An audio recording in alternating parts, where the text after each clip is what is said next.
Good morning everyone. आज हम लोग सेल्स का दूसरा टॉपिक पढ़ेंगे। पिछले क्लास में हम लोगों ने बेसिकली क्या देखा था, तो हम लोगों ने देखा था किस तरीके से हम सेल्स को कनेक्ट कर सकते हैं, how we can connect the cells in different different arrangement. That was the series, that was the pattern and that was the mixed arrangement of the cells. Today we are going to study about the another arrangement of the cell, but in the previous class that was the हमारा तो वो क्या कहते हैं mix arrangement, sorry identical sales का arrangement था। आज हमारा डिफरेंट डिफरेंट सेल्स, मतलब डिफरेंट ईएमएफ हो सकता है, डिफरेंट डिफरेंट इंटरनलाइजेशन हो सकता है। तो आज हम लोग नॉन आइडेंटिकल सेल्स का अरेंजमेंट पढ़ेंगे सीरीज और पैटर्न में दोनों। लेकिन जब हम लोग देखते हैं उसका अरेंजमेंट, उसके ऊपर हम लोग क्या देख लेते हैं, तो उसके ऊपर हम लोगों ने एक टॉपिक देख लेते हैं। पिछले क्लास में स्किप हो गया था। The topic is how to calculate EMF and the internal resistance of a cell. What are the formula for the calculating the internal resistance and the EMF. So let us take a cell which having some internal resistance which is connected to a key, and in turn it is connected to an external resistance R। ये हमारे पास एक cell है जिसका EMF है E1, internal resistance है R1, तो E है R। बस सेल अभी की क्या है कि की अभी ओपन है। जब की ओपन है तो करंट पास करना नहीं है, तो हम लोग की को क्या करते हैं, क्लोज कर देते हैं भाई। की को क्लोज कर दिया तो अब इसमें से करंट फ्लो करना शुरू कर देगा। That is the direction of current, and let the current be passing through the circuit is I। मान लेते हैं करंट क्या है, तो I है। तो क्योंकि करंट I है, EMF E है, इंटरनल रेजिस्टेंस R है, तो स्टार्ट करते हैं टॉपिक। ओके, तो can we see that the current passing through the circuit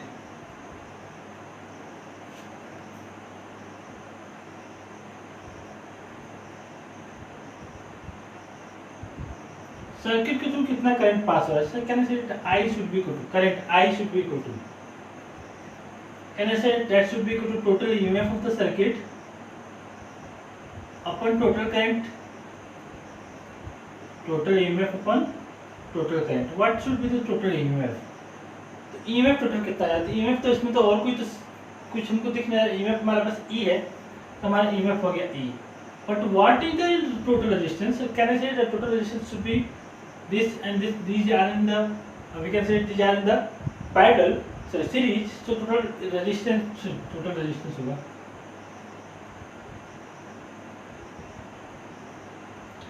E में total resistance हो जाएगा R plus।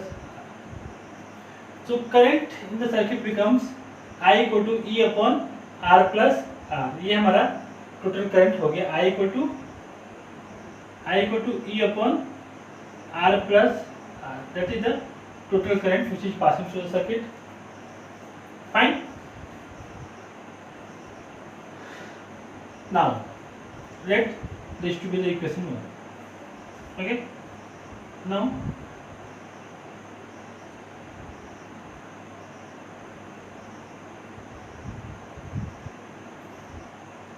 since so I equal to E upon R plus R। fine, now can I write this equation as, मैं इस equation को क्या लिख लेता हूँ, तो मैं लिखता हूँ E equal to I R plus, और E equal to basically IR plus IR। Let this to be equation 1। ये हमारा EMF का इक्वेशन आ गया। Now if V is the terminal potential difference of the cell,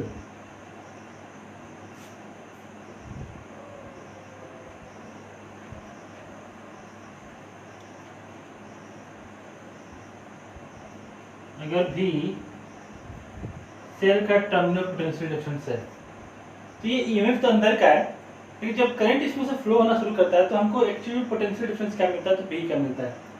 तो जब हम इस सेल का पोटेंशियल डिफरेंस को मानते हैं कि वो भी हो गया, पोटेंशियल डिफरेंस सेल का कितना हो गया, तो भी हो गया, तो उस केस में क्या होगा हमारा, if the terminal potential difference of the cell becomes भी and since the electrodes of the cell are connected in the parallel with the resistance, so whatever the potential drop across the resistance, that should be the potential drop across the resistance.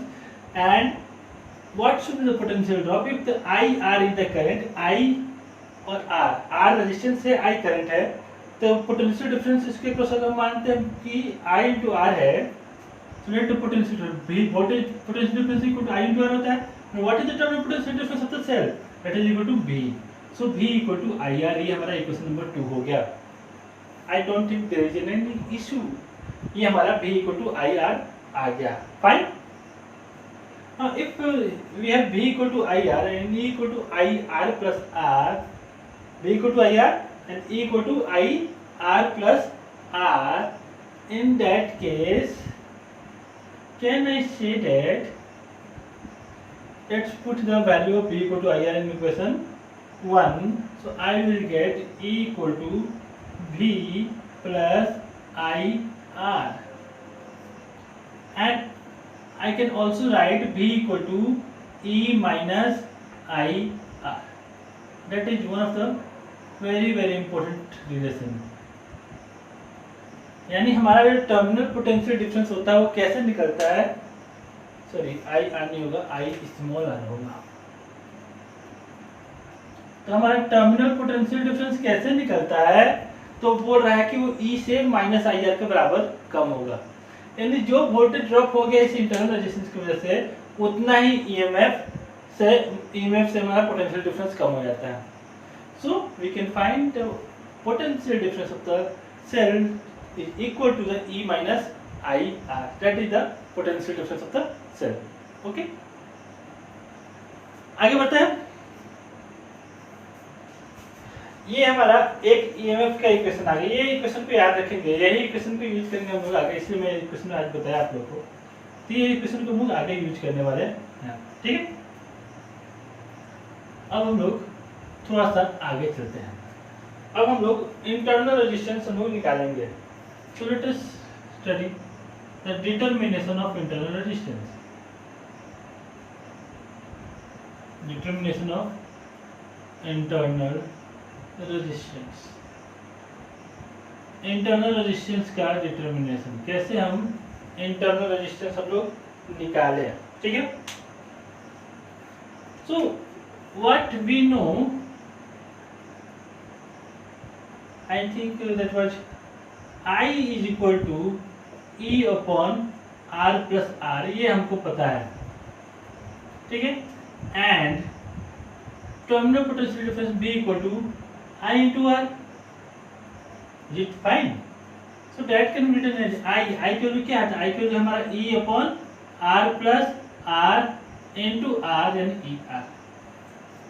So from there I have V equal to ER upon R plus R, that can be written as VR plus VR equal to ER। कोई दिक्कत, कोई परेशानी, कोई समस्या, कोई tension नहीं ले रहा है, सिंपल क्वेश्चन हम लोग पढ़ रहे हैं। तो ये हमारा हो गया इक्वेशन। अब बढ़ते हैं आगे, तो आगे बढ़ते हैं। तो जब हम आगे बढ़ते हैं हमको निकालना है R का वैल्यू, तो can I say that VR should be equal to ER minus VR। यहाँ पे ले लेते हैं हम R कॉमन, तो ये हो गया E माइनस B। ठीक है, और R इक्वल टू क्या हो जाएगा, R इक्वल टू हो जाएगा E by V minus V by V into R। So the internal resistance of the cell should be equal to E by V minus 1 into R।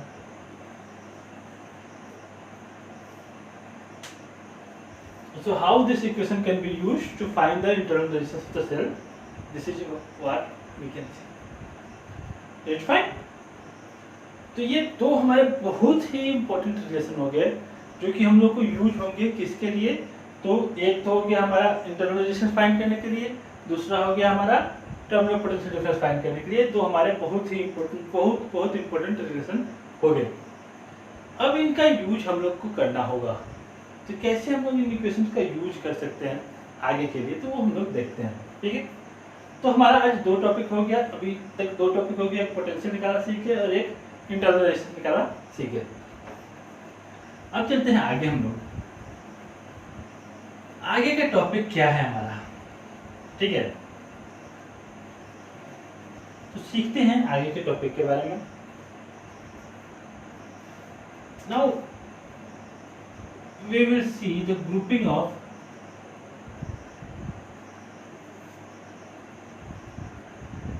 unidentical cells। पहले identical sales थे, अब अनआइडेंटिकल sales हो गए। अब उसमें से पहला topic पढ़ना है series grouping.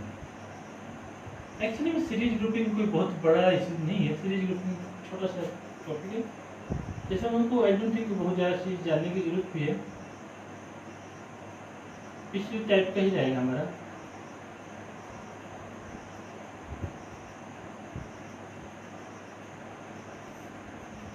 That's the cells which are connected are E1, R1, E2, R2, and E3, R3, and so on, which are connected to external resistance R. Current and circuit be I. In that case, अगर मैं series grouping की बात कर रहा हूँ, in that case what should be the current? The current should be equal to total EMF upon total resistance। ठीक है, total EMF क्या हो जाएगा? E1, E2, E3, क्योंकि ये क्या है, तो ये प्लस माइनस कनेक्टेड है, तो हमारा टोटल EMF क्या हो जाएगा? टोटल EMF हमारा E1 plus E2 plus E3 ये हमारा हो जाएगा। और टोटल रेजिस्टेंस, इंटरनल रेजिस्टेंस क्या आ जाएगा? तो R1 plus R2 plus R3 plus R। So in the case of series grouping, we simply get an equation that is the current should be equal to E1 plus E2 plus E3, and resistance should be equal to R1 plus R2 plus R3. And if all these cells are connected to an external resistance R, then the current, the value of current should be equal to E1 plus E2 plus E3 upon R1 plus R2 plus R3 plus R। तो ये हमारा current का equation आ गया।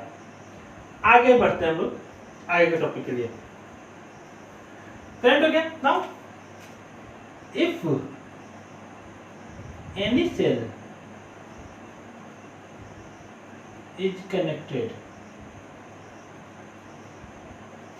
in opposite direction,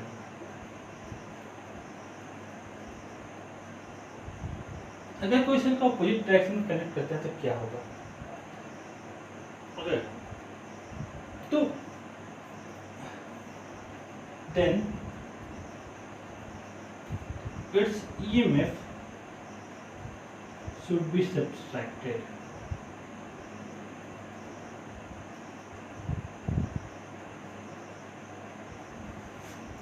But resistance will be same।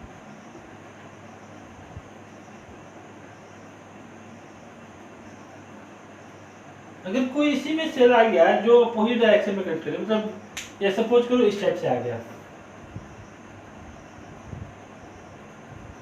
इस case में क्या जाएगा? तो ये अपोजिट डायरेक्शन होता है, यानी E1 माइनस E2 हो जाएगा। बट रेजिस्टेंस पे कोई फर्क, रेजिस्टेंस तो भी सीरीज में ही है, तो रेजिस्टेंस पे कोई चेंज नहीं आएगा। चेंज किस में आएगा? तो चेंज बस हमारा आएगा तो पोटेंशियल में चेंज आएगा, पोटेंशियल डिक्रीज होगा, कि रेजिस्टेंस में कोई चेंज नहीं आएगा, रेजिस्टेंस अभी भी उतना ही रहेगा जितना पहले था।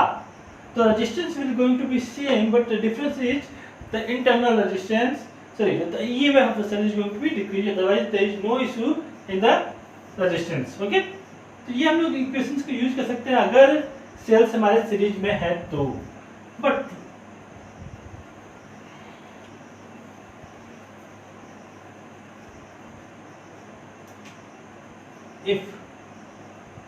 सेल्स आर आइडेंटिकल,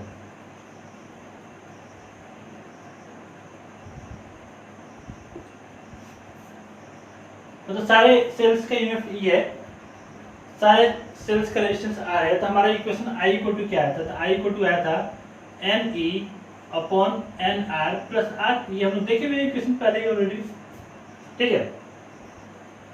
नाउ चलो इसी को देखता हूँ मैं, E1 E1 E1 E E E और ये क्या है आर आर था, ये ऐसा सिचुएशन था। अब क्या हुआ, अब क्या हुआ, तो इसमें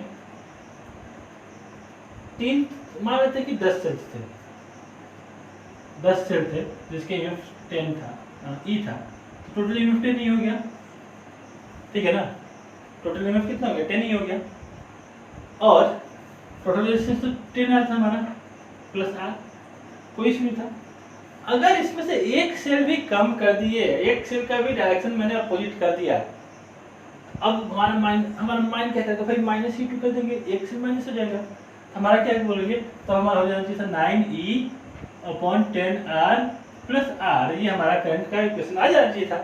बट ऐसा नहीं होगा, आप गलत सोच रहे हैं, दैट्स रॉन्ग, ये बिल्कुल गलत है। कैसे गलत है, कैसे रॉन्ग है, तो वो हम लोग देखते हैं, यहाँ पे हम लोग देखते हैं, ठीक है।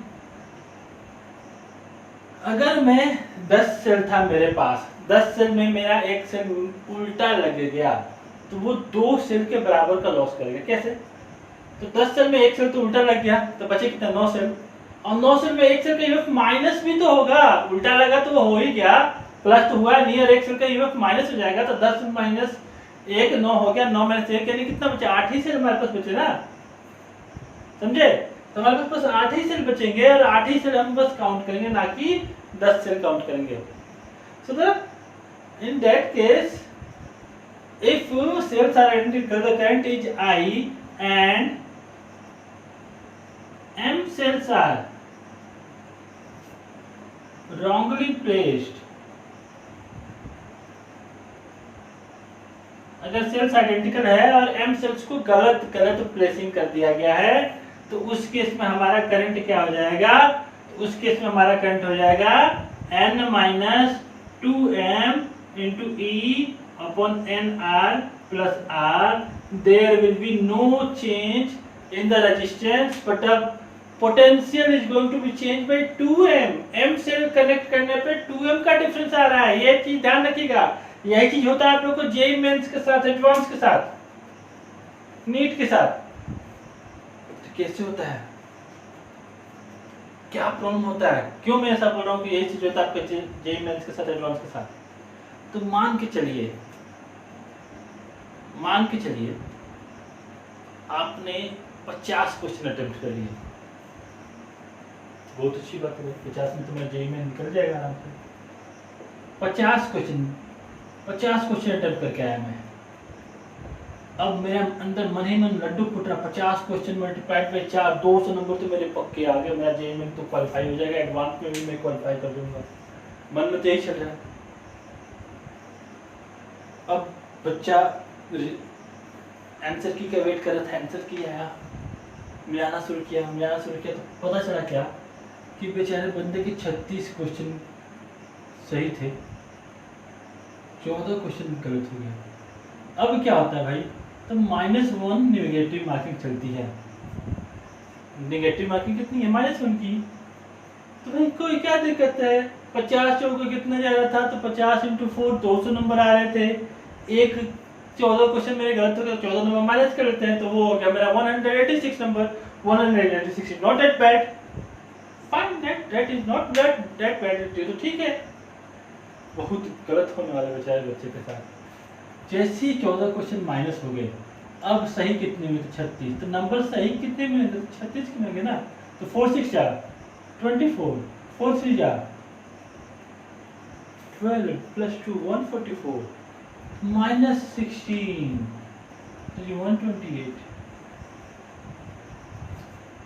14 क्वेश्चन गलत होने से उसके मार्किंग में क्या डिफरेंस हो गया, तो 200 से सीधे 128 पे वो सीधे पहुंच गया, तो ये क्या हो रहा है, बहुत तेजी, बहुत रैपिडली ये मार्क्स कम होते हैं। ये चीज ध्यान रखिएगा। सेम केस यहाँ पे हो रहा है। अगर एक सेल रॉन्गली प्लेस हो गया तो 2 सेल के बराबर ये इफेक्ट करेगा। और क्या हुआ, तो 10 सेल में एक सेल गया तो सब 8 ही सेल हमारे पास बच जाते हैं। तो ये बहुत ध्यान देने की जरूरत है। सेल्स को हम लोग उल्टा नहीं लगा सकते, क्योंकि एक तो इफेक्टिवनेस कम करेगा ही, दूसरा इफेक्टिवनेस को माइनस भी करेगा, इसीलिए हमारा करंट घट जाएगा। एक सेल लगाया 2 सेल के बराबर करंट घट गया। ये हमको माइंड में रखने की जरूरत है। ठीक है, आगे चलते हैं।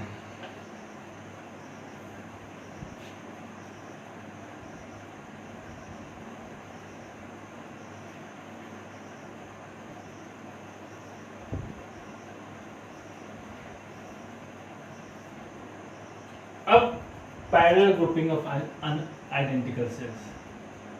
हम लोग पैरेलल ग्रुपिंग करेंगे सेल्स का।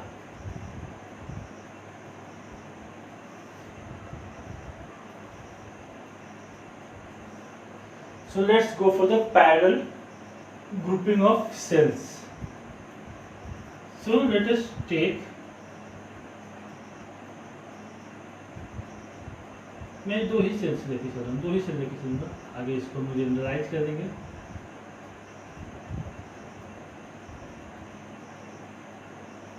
That cell is E1, EMF is R1, that cell is E2, internal resistance R is R2.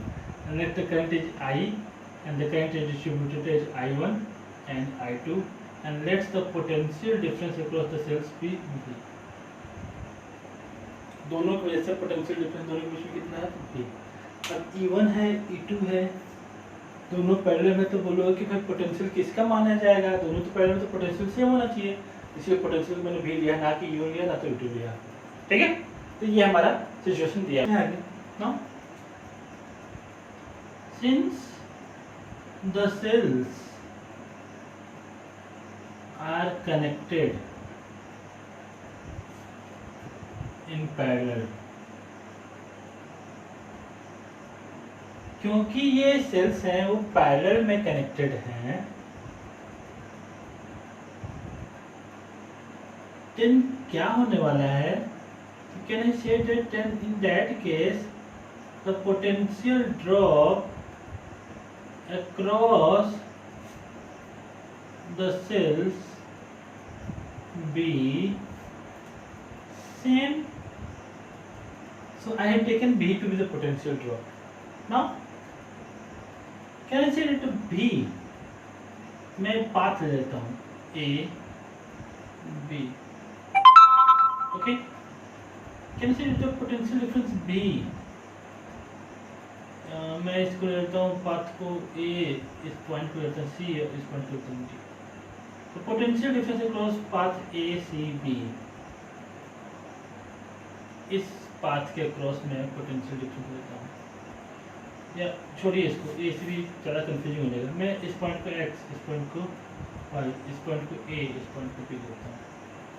तो the potential difference across the path X Y that should be equal to B equal to क्या था, B equal था E, E1 minus current हमारा कितना है, current कितना है इसके अक्रॉस, तो करंट इसके अक्रॉस है I1 और इंटरनल रेजिस्टेंस है R1। तो Vxy equal to E1 minus, potential drop कितना नहीं है, तो B लिया, B इक्वल टू हो गया E1 minus I1 R1। That is two equation, no not that two equation 1, मैं इसको लिख लेता हूँ I1 R1 equal to E1 minus B, I1 R1 equal to E1 minus B, and I1 equal to E1 minus B upon R1। ये क्या हो गया, तो मेरा I1 का इक्वेशन हो गया। सिमिलरली अब मैं उतना लिखने नहीं जाऊंगा, आप लोगों ने देख लिया कि ऐसा कुछ होने वाला है, तो I2 का वैल्यू क्या हो जाएगा, तो I2 का वैल्यू हो जाएगा E2 minus B upon R2। Let this to be equation 1, this to be equation 2। ठीक है, नाउ किरचॉफ जंक्शन रूल से ये पॉइंट पे करंट आ रहा है I, जा रहा है I1 I2, तो I should be equal to I1 plus I2। I1 का वैल्यू हो गया E1 minus B upon R1 और I2 इक्वल हो गया E2 minus B upon R2। ये मेरा करंट हो गया, ये हो गया मेरा I का वैल्यू। ठीक है,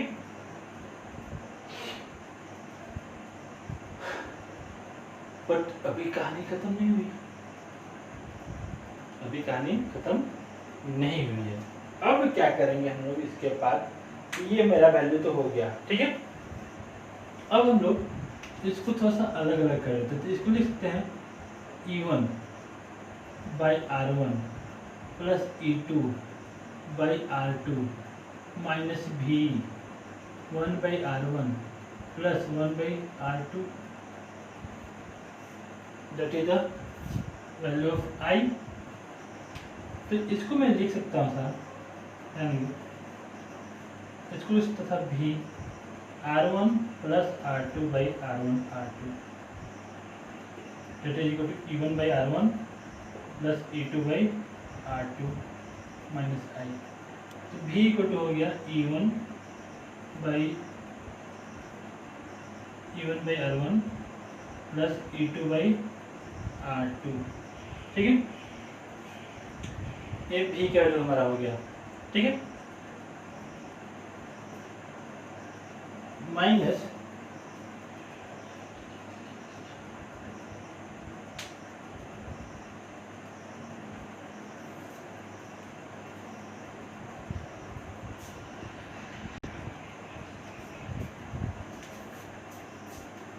तो भी को टू हो जाएगा E1 R1 plus E2 R2। ये हमारा क्या चल जाएगा, तो ये डिवाइड में जाएगा, तो ये हमारा डिवाइड में जाएगा तो क्या हो जाएगा, तो ये डिवाइड में गया तो इनटू हो जाएगा, ये ऊपर चला जाएगा, ये नीचे आ जाएगा, तो जाएगा R1 R2 by R1 plus R2 minus I into 1 by minus I into R1 R2 by R1 plus R2। ठीक है, इसको मैं फर्दर सॉल्व करता हूँ। अगर मैं इसको फर्दर सॉल्व करता हूँ तो मेरा क्या हो जाएगा इक्वेशन, तो ये हो जाएगा E1 R2 plus E2 R1 by R1 R2 into R1 R2 by R1 plus R2। ठीक है, ये कैंसिल हो गया, minus I into R1 R2 upon R1 plus R2। ये मेरा आ गया भी का इक्वेशन। तो भी इक्वल टू हमारा आ गया E1 R2 plus E2 R1 divided by R1 plus R2 minus I R1 R2 upon R1 plus R2। Now compare this, now comparing this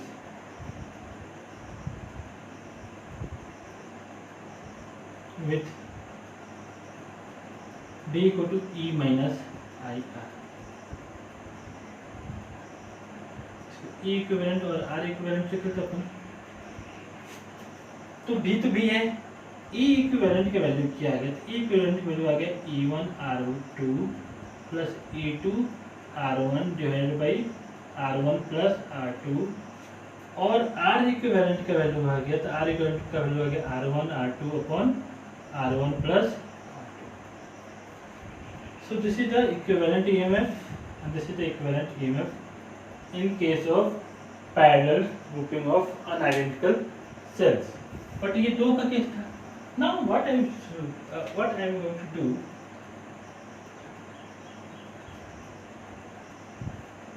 let this is the R equivalent. What should be the 1 by R equivalent? 1 by R equivalent should be equal to R1 plus R2 divided by R1 R2. That can be written as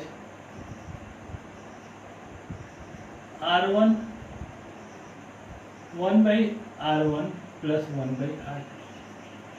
So 1 by R equivalent हमारा आ गया 1 by R1 plus 1 by R2 और equivalent की value ये आ गया। ठीक है, now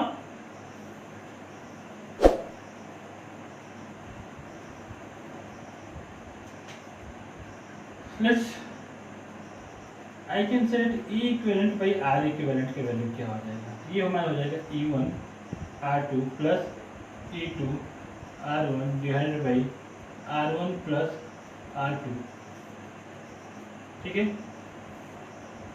into R1 plus R2 by R1 R2। So E equivalent by R equivalent का वैल्यू हमारा आ गया E1 R2 plus E2 R1 divided by R1 R2, और that can be further written as E1 by R1